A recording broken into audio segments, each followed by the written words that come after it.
Welcome back to our Coretex Deep Dive series. I'm Suhaila along with Dragana, your guides from Coretex marketing team. Today, we're sitting down with Dusko, one of the brilliant minds behind Coretex development journey. Let's dive in. Could you tell us something about Coretex and its use, why it was invented, and what was the idea behind? Yeah, no problem. So Coretex started as an internal platform for developing our machine learning models so that we wanted to integrate into our applications.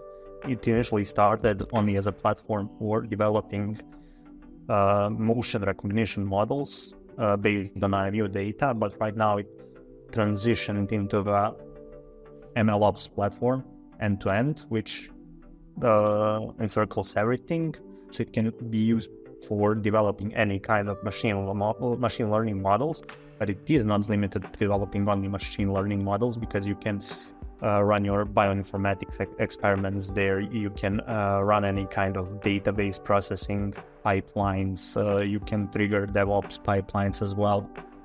So it has evolved into a much bigger platform than what was it initially envisioned as. Awesome. Some of the great Coretex features are visual workflow designer and drag and drop features. So how does Coretex visual workflow designer make it easy for me to automate tasks without diving deep into the code?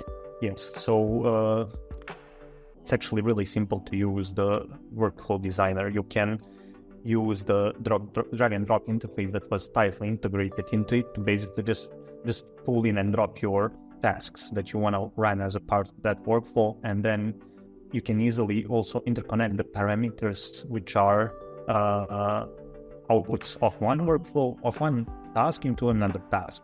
So you do not need to do this stuff manually by writing code or anything like that. You can basically just do drag and drops of those connectors for parameters, or just drag and drop tasks that you want to run as a part of workflows. Could you explain how the drag and drop feature in Coretex simplifies the whole process of building workflows? Coretex drag and drop feature simplifies the whole process of developing workflows, because in comparison with other platforms, some of them have workflow designers which are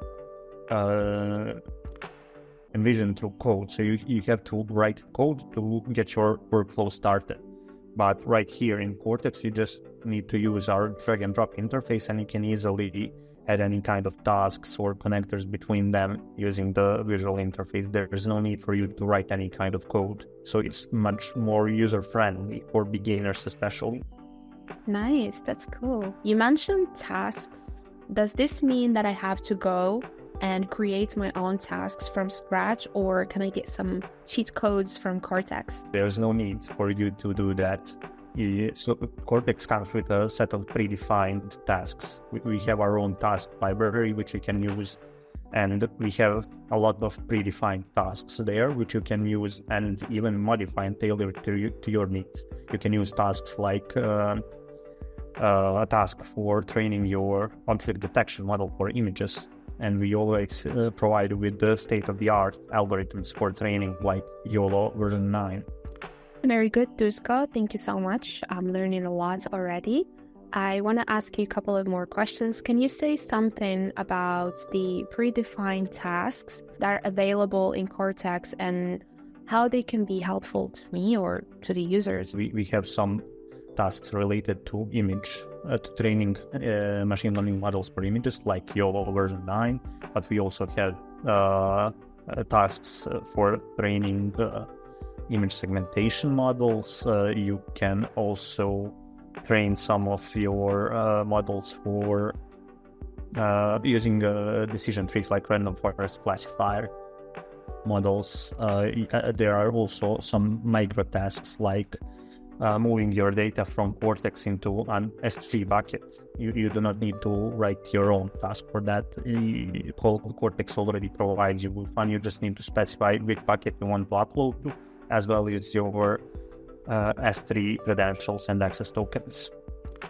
Wow, seems like Coretex is thinking about everyone else and just been really helpful. That's cool. That is the goal. Yeah, because I wouldn't imagine myself having to create everything from scratch. That would take so much time. Our tasks parameters well described, so I know how to use them to fit my specific needs. So we do our best to describe task parameters in a way where anyone can understand them and their impact on the execution of that task. How do these parameters affect the execution time, the accuracy of the model? For example, if you increase or decrease that parameter, what will happen with the model? Stuff like that. Thank you so much. I think I've asked enough, so I'm going to give the mic now to Dragana so she can ask you more. So go ahead. Well, Dusko, I would like to ask you something about node management and scalability and flexibility. So if I run a workflow, do I have to wait and worry about my computer screen turning off while I'm eating my sandwich? No. So the whole way on how our node functions is when you run a workflow, you pick from one of the cloud environments that we already have set up, so cloud queues, and you run your node there. You just pick specifications that you want the node to have. And since it gets executed in the cloud, you can close off your laptop and go wherever you want, do whatever you want without worrying about the workflow failing to execute properly due to you not being present there to keep the PC active. I don't have to think about running my tasks. Coretex will take care of everything. Yes, exactly. Okay. Can you describe the process of adding, removing, or configuring the nodes in Coretex with just a few clicks? Yeah, so this is a pretty simple process. As a part of Coretex, we have a CLI available. So CLI is command line interface. It's a tool that you install and you can run commands in your terminal for this. And with just one simple installation command, so it gets installed through pip. So since it's a Python package, and you basically run pip install Coretex, and then you run another command, which is Coretex node start. And when you run that one, it just spawns a new node on your PC, and it connects it automatically to Coretex without you needing to configure anything else. It does everything else for you. Does Coretex integrate with CLI tools to offer advanced control over node management and cluster operations? Well, we have one integration with Kubernetes CLI, so you can configure your node through Kubernetes, and it can spawn as many nodes as you want on your machine. But if you want more advanced control over your node management, then you can run configuration for your node in a verbose mode, where you can specify exactly how much RAM memory or how much CPU cores or CPU time should the node use when it starts executing workflows. Great questions, Dragana. Dusko, where and how do these workflows get executed, especially on cloud nodes? If you're talking about cloud nodes, then Coretex, as I said, comes with set of predefined cloud queues, which are all run on AWS, so Amazon Cloud Services. And we have all a set of predefined configurations of nodes, and you pick which one works best for your use case, and then you run your workflow there. So it gets executed somewhere in the cloud. It's a cloud provider service which runs this, and and these machines are set up automatically by us, and they can scale as well. So there's no need for you to worry about horizontal scaling there. How does Coretex ensure scalability and flexibility to accommodate both small cluster and large-scale deployments? We already have a set of predefined cloud queues which are already configured for scalability. So when you run a workflow, it automatically tracks what is your workflow hierarchy, and then it runs as many machines as it is needed, or as many nodes as it is needed to execute your workflow in the most optimal way. So it will automatically perform horizontal scaling, whilst you will yourself need to pick a machine configuration which you want to use for running your workflow. So this accommodates both small clusters as well as large-scale ones because it depends on your workflow. Okay. Can you explain how Coretex auto scaling feature ensures optimal performance and cost efficiency based on the workload demands? Yes, so Coretex automatically manages these cloud queues by only owning the machines when they are needed to execute something and then turning them off while there is downtime. So this manages cost efficiency based on workload demands, where you don't have to manually worry about the machine spending more money than it was intended to by turning it on and off only when it needs to execute a task from a specific workflow, not keeping it turned on while it does not, as it is only wasting money at that point in time. Everything we heard from you, Dusko, by now is really helpful, but I would like to talk about data encryption and access control and permissions, since I consider it as very important for all users. So how do you run workflows securely in Coretex?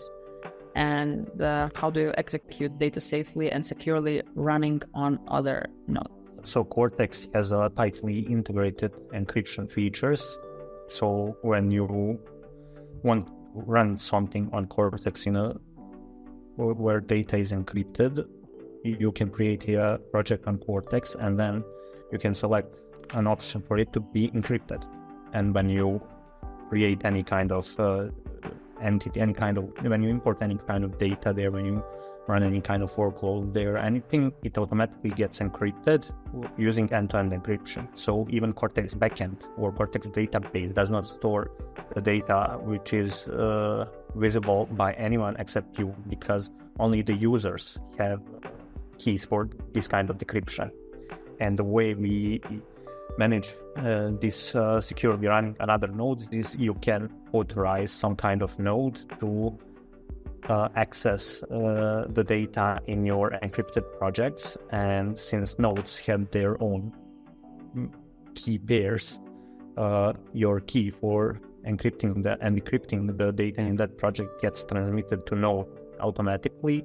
So, and it does not go through Coretex backend, goes directly to the node, so nobody who has access to Coretex servers can see that data or those keys. Okay, that sounds great. What encryption protocols does Coretex employ to secure user data and protect it from unauthorized access? So the first time user creates and logs into their account on Coretex, when they want to use encryption features, they have to generate an RSA key, which is used for public encryption, asymmetric encryption. And this key gets generated in a deterministic manner using the secret provided by the user. So user defines how this key should be generated. And when node connects to Coretex, it also prompts user to provide a secret which will be used for generating the RSA key pair, in this case for node. And these keys should be different, of course, these secrets. And when you create an encrypted project in Coretex, Coretex automatically generates a symmetric encryption key for your project and encrypts it with your public key and stores it on the Coretex backend. And this way only you can decrypt it, because you are the only one with the private key. And when node is being authorized to access any kind of encrypted projects, then the project key gets decrypted with your private key on your PC, and it gets encrypted using node's public key and transmitted to node. And since only node knows its private key, then there is no way for anyone except the node to read that project key, which will be used for further data decryption when workflows get executed. I like this part with public and private keys.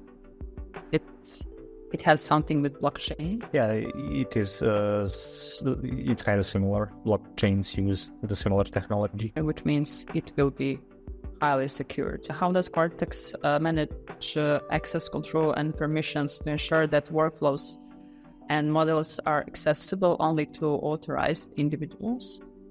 So for every project that you create on Coretex, it is private by default. Nobody except you can see it. And then you can selectively share it with other people in a similar fashion as to how Git projects, either in GitLab or GitHub, get shared. They are private by default, and then you can add members to it and define what their roles in that project are. So we have a role-based access control in Coretex for every single project, which offers you granular permissions for adding users. That will be everything that I wanted to ask you about data encryption. And thank you for your answers. They will be, I hope, very helpful. How does the real-time monitoring capability in Coretex help users optimize cluster efficiency by tracking resources, usage, and performance metrics? Yeah, so for every workflow that gets executed on any kind of node, it automatically tracks the resource usage like RAM, CPU, GPU temperature, CPU temperature, stuff like that. And then you can see all those metrics directly on Coretex when you open that workflow. And then you can see if you could maybe use a smaller cluster or a smaller machine with lower specs, because you don't use the full capabilities of the machine, or if you can also inspect the performance metrics of your model during training, like loss or accuracy or validation loss and accuracy, as all of this data gets submitted to Coretex. So you can know if your model is being overfitted because validation loss is is starting to rise or something like that. I've learned a lot. I want to ask Dusko about a little bit about dataset management. What features does Coretex offer for managing data sets, for analysis and model training? Yeah, so we have multiple features regarding data sets. The first one would be specific data set types. So you can differentiate between image data sets, bioinformatics data sets, which contain sequence data, or IMU data, as we already mentioned in the beginning. So regarding that, we offer custom way of annotating your data. For example, you annotating image data. We have annotators built in it to Coretex, which provide a way for annotating bounding boxes and polygons on images, as well as adding some kind of metadata to your images, so you can train on any kind of data that you require. And also we have specific converters for image annotations, where you can transform Coco annotations into our Coretex annotations, and it's not limited just to Coco. You can do any kind of widely used annotation data for images like Pascal, VOC, and Label Me, for example, and many others. We also track your data sets. So when you make any kind of modifications to your data sets, if you combine it with another data set, for example, this is also a feature which Coretex provides. You can combine data sets or duplicate data sets if you want to make any kind of modifications, and Coretex tracks the data set lineage for you, so you can see how your data set was created and what stages it went through. And when you run model trainings, for example, on any data sets, they get locked to prevent you from making any additional changes, so you can always reproduce the models you've trained. That's cool, and I really like the the fact that there are always like templates out there to help, that's really helpful. And I think I've seen some of Coretex features, like one of picture AI, something to do with detection, visual detection, and I really like that. So I think it's something that anyone can do. Like they can just go and train a model like for tracking specific things. And the one that I have seen was with Dragana, which was detecting hands, like this is small finger and stuff like that. That was so cool. And even That's one of the models that we've trained on Coretex, actually. And I forgot to mention one more feature which we have regarding image annotation. So we also integrated segment anything model in our annotation tool. So it helps you with annotating some data. So you don't have to manually draw polygons, but you just pick them from the output of segment anything model. that's nice. Maybe next time you can show us how to use that. Definitely, yes. Okay, very good. Thank you for answering this question. I kept thinking while we were talking about automated DataOps, and I have a question about that. So how does Coretex automate data operations like data transfer and management to boost the workflow productivity? Coretex has something called actions, and this is a feature where you can define a trigger for this action, and it will automatically trigger a workflow on Coretex. So you define how your workflow looks like, and you create action for it, define a trigger, and then whenever that trigger condition gets fulfilled, your action will automatically run the workflow. And this helps you with automating because you can, for example, you don't need to add triggers. You can add specific time intervals when you want your actions to run the workflow. So it gets run specific period of day where it takes data from some database on the internet, and it moves into Coretex and runs a workflow for that, automatically processes that data and uploads it somewhere else, for example, like S3 bucket for further use. So this helps you automate data transfer and do big data pipelines, and it also helps you boost your productivity because you do not need to manually run anything. You just define a Coretex action and it will automatically take care of everything for you. So now I want to ask you a little bit about model training and evaluation. How does Coretex support the efficient training, refining, and evaluation of machine learning models with the platform? So as we've already mentioned before, there are different metrics that you can track when training and evaluating your models, which are, for example, training accuracy and training loss function, as well as validation accuracy and validation loss. And most of the time, these metrics are enough for you to make a judgment about how well your model performs on the data it was being trained on, as well as how it performs on the validation data you provided it. And you're not limited to only those values, as you can add as many metrics as you want to a workflow which trains the model. So you can customize these metrics as much as you need to. Also, the task library that we have provides some ways of automatically validating your models against the provided data sets and calculating accuracy using multiple techniques like calculating F1 score if your data set is unbalanced, or calculating the accuracy itself if you have a balanced data set. And it's not limited to that only, because if you have a model which is compatible with, for example, object detection, bounding box outputs, you can run it directly in Coretex and see the output of the model in real time through your web camera. So you do not need to write custom applications for running these models. You can use the built-in features by Coretex to see how your model performs. And you can also compare the results of executed workflows So you select multiple workflows and compare their metrics and see, for example, you train 5 different models with some kind of different parameters, and you can compare the results of these 5 workflows by comparing them directly on Cortex and seeing which one has the lowest loss descent. Also, you can do parameter optimization on Cortex, something called grid search, where you enter a list of parameter values. For example, if you are training an object detector, you enter multiple different values for image size, and then it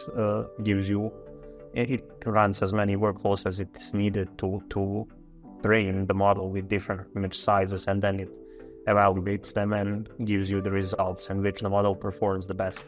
Well, we'll now switch to questions about endpoints for production deployment, as it is so very important to discuss.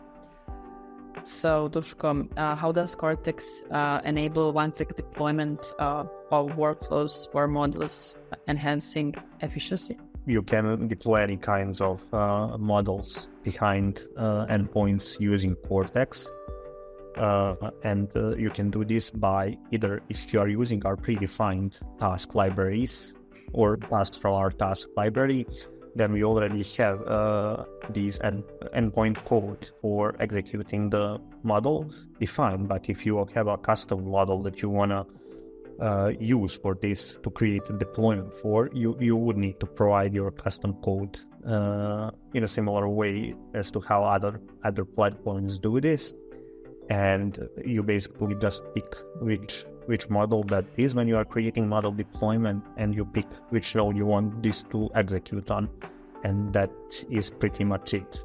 You can run any kind of inference with the endpoint you get after you create one. And how Coretex simplified the deployment of models as APIs for immediate action?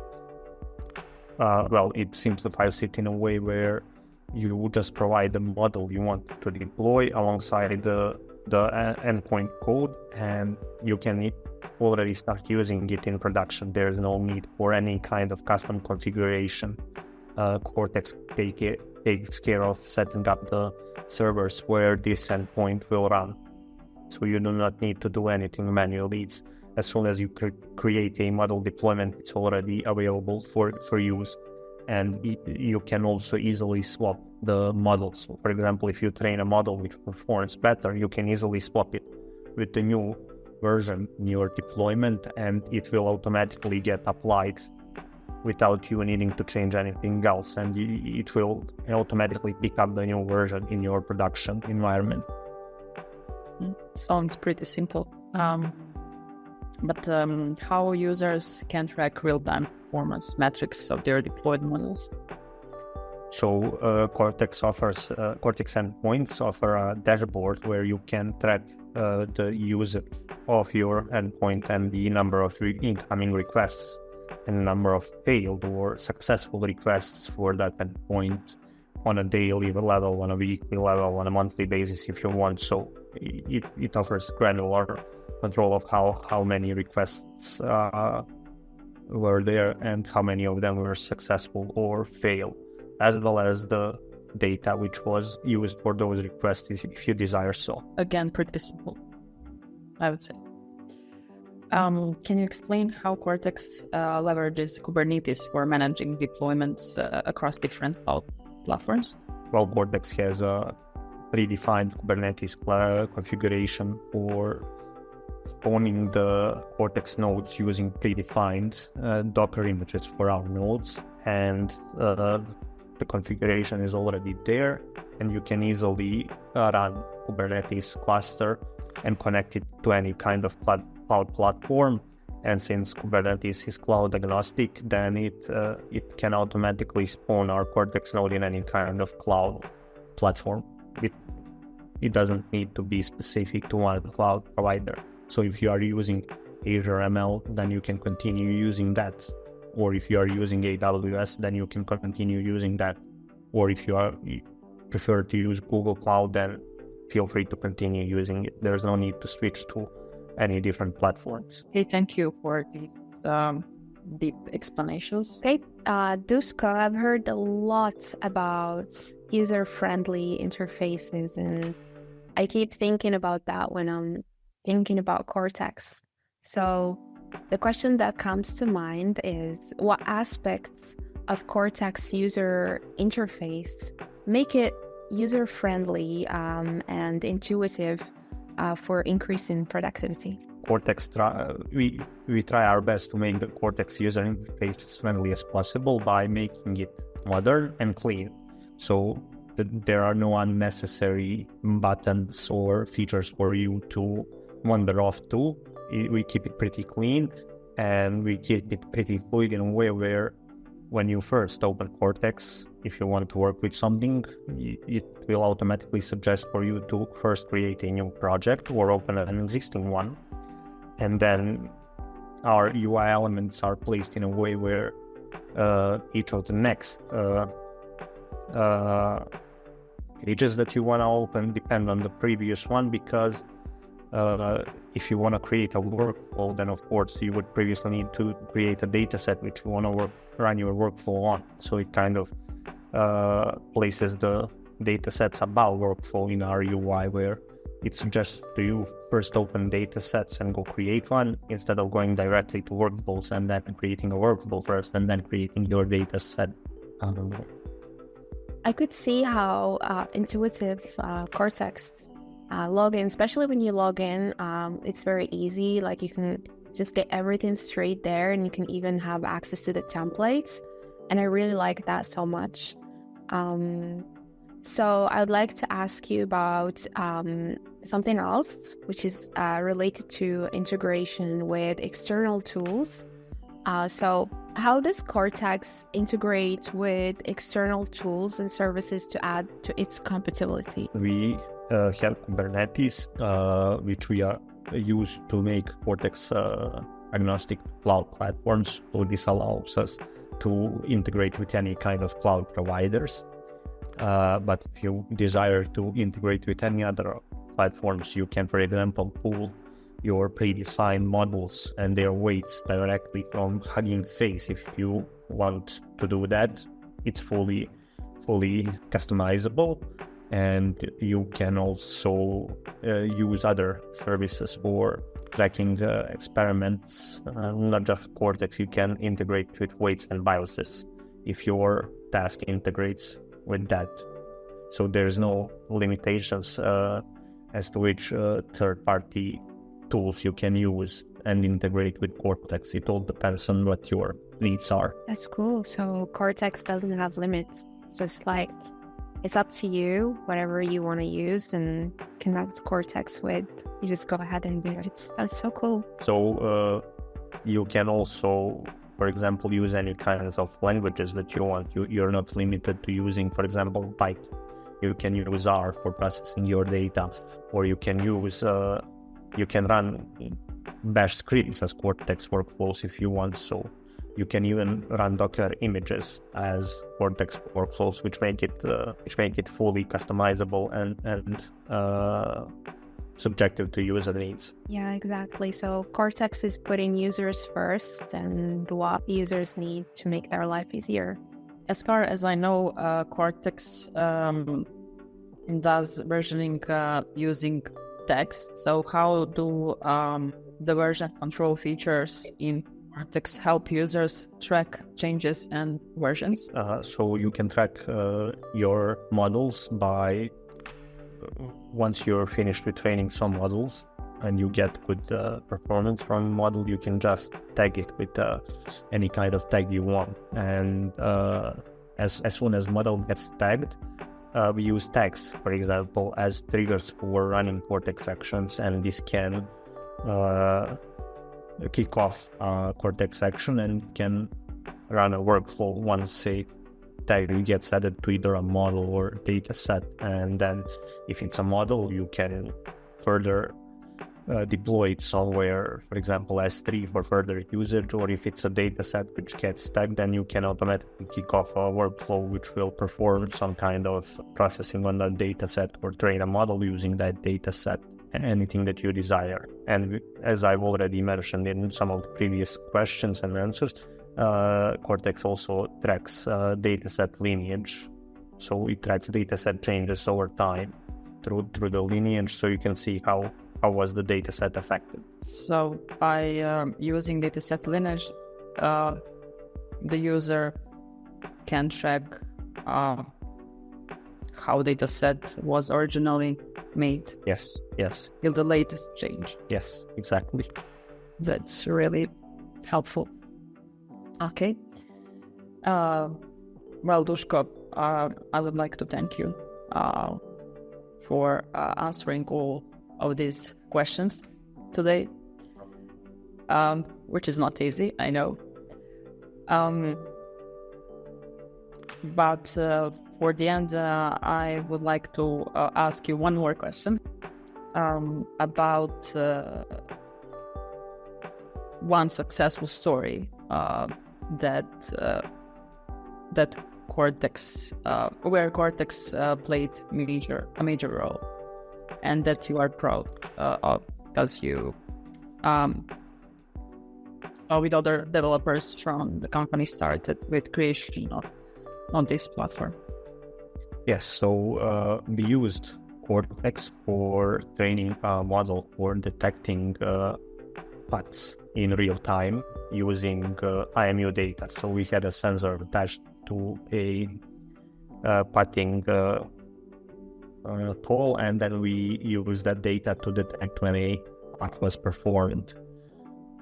So we used Coretex there, and it helps us tremendously by making possible to fine-tune the model and train the model on any kind of data that we want to, and squeeze out that last bit of accuracy that we needed for our pathing application to work as we envisioned it. So this is where Coretex was shining in its usage. And how it was before? So before Coretex, you would need to manually update your data set, keep it in one place, maybe in a computer of a single person. Then if another person wanted to run experiment, you would need to go look for the data. Then if data gets corrupted or gets changed, your model would not give you the same results.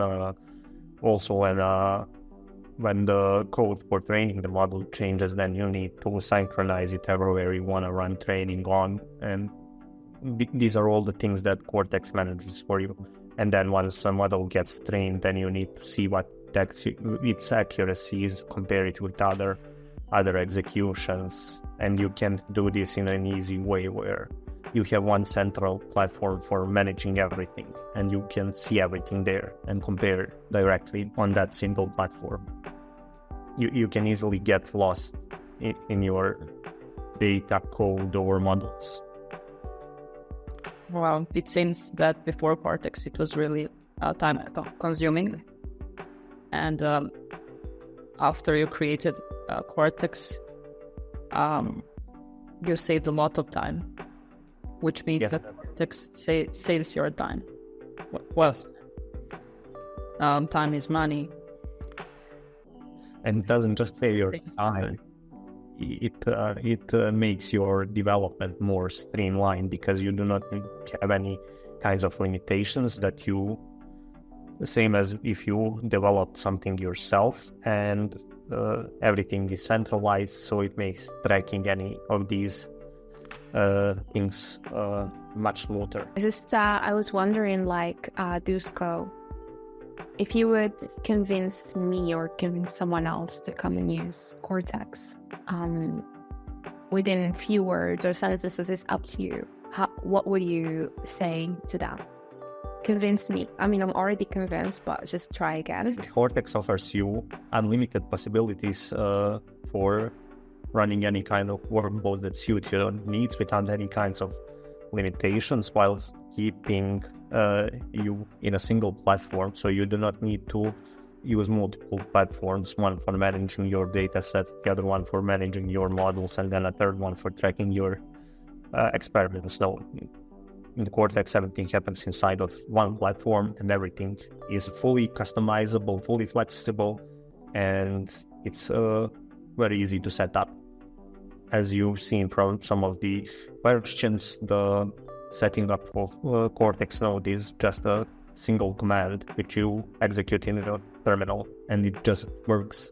You don't need to do anything. So I think one thing that I want everyone to know out there is that Coretex have a community, like community accounts like Discord, Telegram, where you can just go and talk to the developers, which is something that I don't see happening in other companies, where you can go and chat with Dusko. And you can follow us also on social media, Instagram, LinkedIn. Yeah, so join our Discord and send me a message regarding Coretex if you have any questions. Join our community today and learn how to execute your ideas with confidence.